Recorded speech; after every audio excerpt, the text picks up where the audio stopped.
Welcome back to this week's pitching preview. I'm Jason Gilbo. We're ready to kick things off here for the second half of the season. I hope you guys enjoyed the All-Star break. Like that new home run derby format, that was pretty awesome. And how about Jacob deGrom in the All-Star game brought the heat. That was pretty fun to see. Good stuff here from the last couple days. Kershaw looked pretty healthy. We've been kind of giving him some grief over the first half of the season, but 14 Ks coming off two starts here where he's racked up like close to 30 strikeouts. So safe to say Kershaw's in for a big second half here. And looking at yesterday's slate, it was just a huge pitching slate. I mean, tons of aces going. So it's going to kind of create a little downside to the two-start streamers or two-start guys this week and some streamers. So looking at a two-start schedule this week, it's really just Jacob deGrom, Matt Harvey, AJ Burnett, and Garrett Cole that kind of highlight the top arms for two starts this week, and it's not really followed by a whole lot. One two-start streamer I like this week is Andrew Heaney, the lefty out of Anaheim. 1.32 ERA through 4 starts this season, 2.77 FIP, 22.6 strikeout rate. He's going to face two teams that rank in the bottom half, being the Red Sox and the Rangers. We just saw Dallas Keuchel, rack up a ton of strikeouts and shut down the Rangers. Rangers have not hit lefties well this season. Boston ranks 24th in WRC plus. Rangers ranked 27th. And Texas also has a huge 23.6 strikeout rate, which it was up there even before Keuchel yesterday. So I really like Heaney. He's pitched well this season. He gets to pitch in a nice ballpark out there in LA. So a lot to like about those two starts this week. There's going to be a lot of one-and-done guys this week, mostly involving the Miami Marlins. Ian Kennedy, Ruby De La Rosa, Jeremy Hellickson, Osrammer Despain all take on the Marlins this week in big ballparks. So I really like them as streaming options, but of course they have a bad second or a bad matchup in the second start, so it's not a lot to like about them there. So just one and dones for me. Marlins ranked 29th in WRC plus against right-handed pitching, 20.3 strikeout rate. This is a team that's really struggled this season.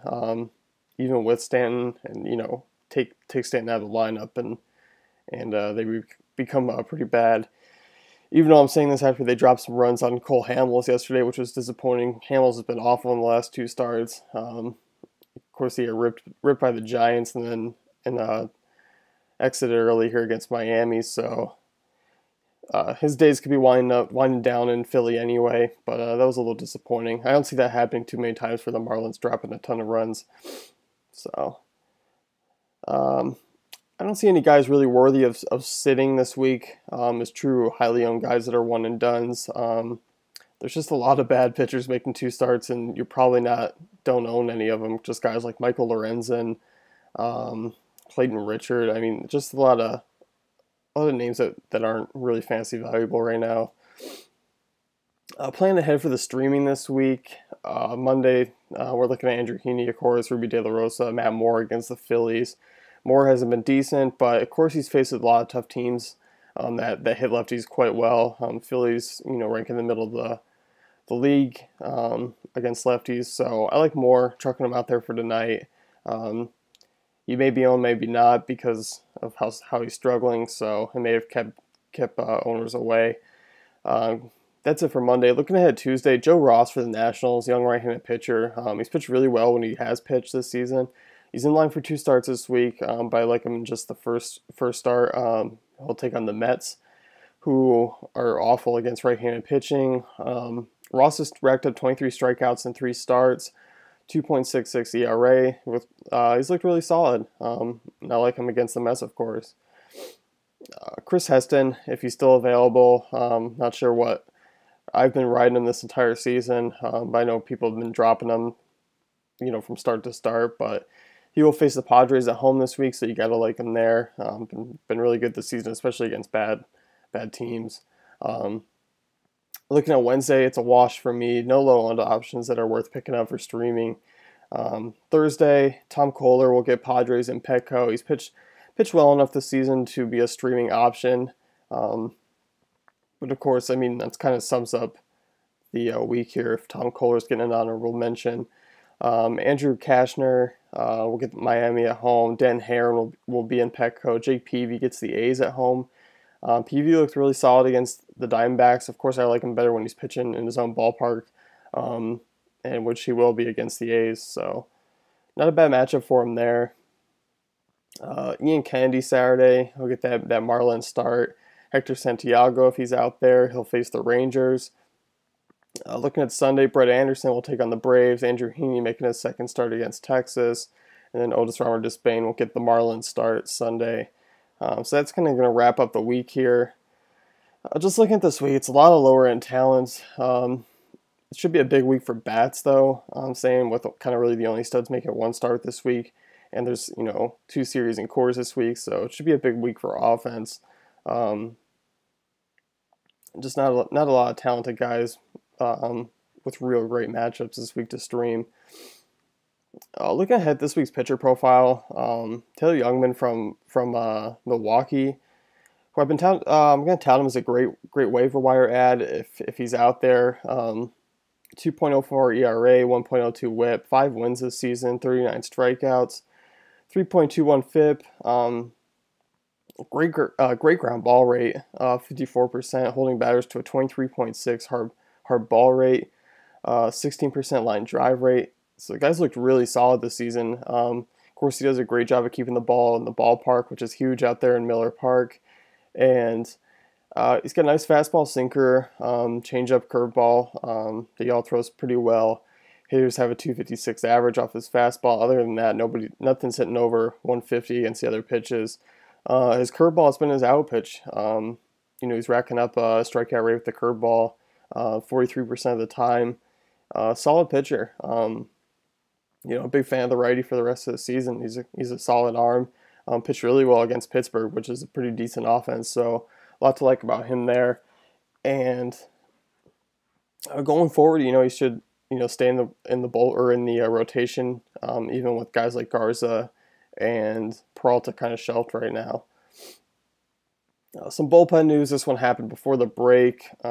Jason Grilli tore his Achilles in Atlanta. Jim Johnson's going to be the closer for the meantime. He has a 2.05 ERA, 3.22 FIP this season, so he's been pretty solid.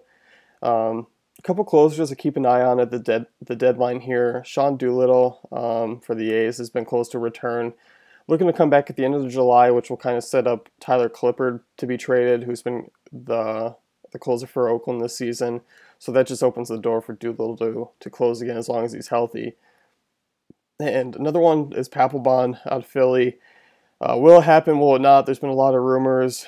We're looking to sell. We're not looking to sell. So it'll be interesting to keep an eye on him. There's definitely a market out there for closers. Ken Giles will be the guy for Philly to step in if he does get traded. And Toronto's been kind of a circulating closer role, but Roberto Osuna is set to close for the Jays. If he needs saves, he's still out there available in some leagues.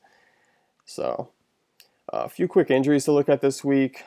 Just really 2 big names. Straws is planning to throw off a mound this week, then be reevaluated. These oblique strains have kept pitchers out longer than the 15-day DLs, which are up already. So it could be another 10 days or so before we get anything really substantial for news on a return. I'm guessing he'll need a rehab start, just being out already so long. And Strasburg's just been the least durable guy, so they're not going to risk it. And speaking of another least durable guy, Clay Buchholz, having a great season before exiting against the Yankees with a soreness in his arm, which resulted in a right flexor strain. So news of today is he's going to seek a second opinion with Dr. James Andrews, and that's not a name you want to hear as an athlete. So it's going to be interesting to see what comes out of him over the next few days, whether it's good news or it could be very bad. This really has 2013 written all over it when Buchholz had an ERA in the ones, and it was a double-digit winner already. And he's looking at the same exact innings pitched. I believe he was at 108 when he left for the season, never came back. And he's at 113 this season. Just it's always been the guy's problem. Pitching well, he can never last. So disappointing. We'll see what happens here over the next few days. That's going to take us out here. Hopefully next week we'll get some better options streaming and for 2 starts, get those studs in. But thankfully the Marlins are heading to some big ballparks and against some average pitching, so that'll create some streamer options for us. So that's been it here. This is your weekly pitching preview brought to you by Fantasy Baseball Cafe.